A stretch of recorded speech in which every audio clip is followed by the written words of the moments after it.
Okay, BMW R1200RT Part 2. Part 1, if you watched it, basically talked a little bit about why I bought this bike. This was my first BMW and my first RT, obviously. Part 2 talks a little bit about my season. Now, the season's pretty much coming to an end. I've put about 6,000 kilometers on the bike. A little less than I was hoping. I was hoping to get around 10,000, but a lot of travel for work called me away from the house here, so I didn't get out as much as I wanted to. I am able to because of the fact that this bike has exceptional wind protection, heated grips, and I have very good cold weather gear. I was and will be able to drive this well into the winter. Probably put it away the first week of December. As I record this, it is the 12th of November. And I was out tonight for 2 or 3 hours, had a great ride. I just want to talk a little bit about my impressions as I approach the end of the season. I was able to put a brand new Michelin Pilot Road 3, I guess it is, front tire, which has been great. I really like that tire. I like the Pilot 3 rear that was on the bike when I first bought it. And this front tire has been great. The bike has been more than I would ever have asked for. It's a bike I get on. As soon as the first 4 or 5 minutes I'm on the bike, I immediately think of longer routes to take as opposed to trying to get to my destination, which is the way motorcycling should be, whether you're riding this kind of bike or any other kind of bike. A bike that you don't want to get off is usually the right one. A few changes I've made to the bike, aside from the videos I've already mentioned, and I didn't show this tank bag. This tank bag is sold. It's actually a BMW accessory. It just clips onto this front rack. It's very expensive. It's about $350. It's not cheap, but acts really like a really handy backpack for all intents and purposes. It sits right in front of you. The way it's zipped, it's waterproof, or has a waterproof liner. It zips open, and if you pull over for a second on the side of the road, you have access to your wallet, keys, phone, everything is tucked right in there. Very handy bit. I've also put in a garage door opener, which basically I've taken a garage door opener for this garage, put some Velcro tape on the back, and stuck it onto the inside of the glove compartment so I can reach down and press the buttons when I'm approaching the house, and that's been good. I'm assuming the next version of this bike, the 2014 model, will probably have some form of home link built onto it, knowing BMW. But right now that does the trick for me.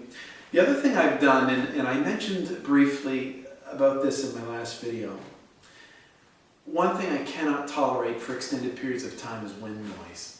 And I have it over here, I wear an Arai helmet, and I've owned about 10 or 15 Arai helmets. This one here is brand new, although it's very, very dirty. Arai helmets fit me great, but they are very noisy helmets, and I've owned several different brands, and I find the Arai is the noisiest. And I find also as I get older, the wind noise tends to bother me more than it used to. So what I did was, actually I killed several birds with one stone. I wanted access to my cell phone when I was driving. The kind of work I do, there's a constant need to be in contact during the business day. And even sometimes into the weekend. So I needed access to my phone while I'm on the bike. I also love to listen to music. I don't like wind noise. I also, when I have a passenger, I like to be able to communicate with my passenger without having to flip up my visor and yell over the wind noise. So I killed all those birds with one simple stone, and what I bought was a Scala Cardo Q2 Pro set. So basically this little unit here, and this little unit plugs into the side. If you can see this, the helmet here, I'll show a close-up of this, but basically this unit plugs right into the side of this mounted base plate that has a microphone that goes up underneath the chin bar and an outlet. Now the set came with a pair of speakers that mount inside your helmet with Velcro. The wire goes up underneath the liner and melts inside the helmet. I have enough to deal with the wind noise, and then to put music and communication noise on top of that wasn't appealing. So what I did was I clipped the wires to these two ear speakers, and I wired in a jack to plug in earbud earphones. Okay. Now the in-earbud earphones I used are the Skull Candy inked, and what I found after years of going to the gym and listening to, trying to tune out the noise around me at the gym, I found this brand, this inked model by Skull Candy. They do a great job of severely reducing outside noise. So they have a really good seal, and the little earphones actually have a little rubber bud on them that seals around your ear canal, and the sound quality is very good. They're only $29. So I bought a few pair of them. I bought one for the gym, one for my helmet, and set for my electronic drum set downstairs. So I use these things and I've wired them in. So what they do is they kill all the wind noise. I plug my, this particular model of this Scala model allows a direct or Bluetooth input from my iPod. My iPod, since I have one of those brand new iPod Nanos, it has the radio built into it. So I can listen to music, I can listen to the radio, I can talk with my passenger because I brought, as I was mentioning earlier, I bought the Q2 set, so I have two intercoms and all communication by Bluetooth, and the Bluetooth also allows me to hook my BlackBerry into it. So I got BlackBerry, I got intercom, I have iPod music, I have radio music, and all using earbuds that cut out the outside wind noise. So it's just a win-win situation for me. Additionally, if I were to purchase a GPS, which I plan on doing in the spring, to run this bike, it'll run Bluetooth into the same system, and then there's a hierarchy of control that the Bluetooth system will relay through the earphones. Starts with I think the top of the chain is the nav system. So if you have a GPS navigation system, it'll beep in above the music, which beeps in above the communication, which beeps in whatever the hierarchy is. The Bluetooth manages all that, so I'm very, very pleased. I've used that since I got that about 1 month into owning the bike, and it really made longer rides much more pleasurable. It's nothing for me to put 4 or 5 hours in on this thing and be completely refreshed and comfortable and enjoy the ride. So it worked out great.